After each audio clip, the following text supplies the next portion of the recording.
എന്താണ് പ്രൊപ്പഗണ്ട എന്ന വാക്കിന്റെ അർത്ഥം? ഇടയ്ക്കിടയ്ക്ക് ഈ സംഭവം ഇങ്ങനെ ട്രെൻഡിങ് ആകാറുണ്ട്. ഈ മാസം 19-ാം തീയതി ദുരന്തർ പാർട്ട് 2 ദ റിവഞ്ച് എന്ന് പറയുന്ന സിനിമ റിലീസാകുമ്പോൾ ഇന്ത്യ മുഴുവൻ അന്ന് ട്രെൻഡിങ് ആകാൻ പോകുന്ന വാക്കും പ്രൊപ്പഗണ്ട എന്ന വാക്കായിരിക്കും. ഇതിന്റെ മലയാള അർത്ഥം ഇത്രയേ ഉള്ളൂ: പ്രചരണം ഓർ പ്രചാരണം.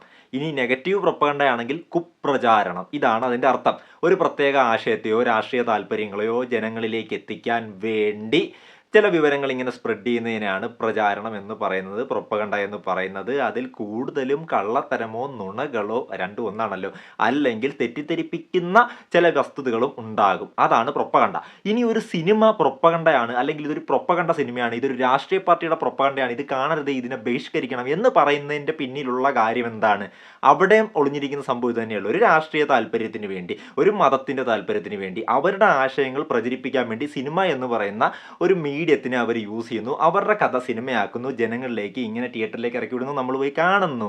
അതാണ് സിനിമയിലുള്ള പ്രൊപ്പഗണ്ട. ഞാൻ ഇങ്ങനെ പറഞ്ഞപ്പോഴത്തേക്കും കുറേ സിനിമകൾ നിങ്ങളുടെ ഇങ്ങനെ മനസ്സിലൂടെ ഇങ്ങനെ മിന്നി മിന്നി മാഞ്ഞ് പോയിട്ടുണ്ടെങ്കിൽ അതെന്തൊക്കെയാണെന്ന് എനിക്കറിയാം. The Kerala story part 1, Kerala story part 2, Bengal files, Kashmir files, article 370, Uri the surgical strike, Dhurandhar part 1, Dhurandhar part 2 the revenge, അതുവരെ പോയി നിൽക്കും. ഇതെല്ലാം എടുത്ത് കളഞ്ഞിട്ട് നിങ്ങൾ ദുരന്തർ പാർട്ട് 1 മാത്രം ഇവിടെ നിർത്തി നമുക്ക് അതൊന്ന് ചർച്ച ചെയ്താല.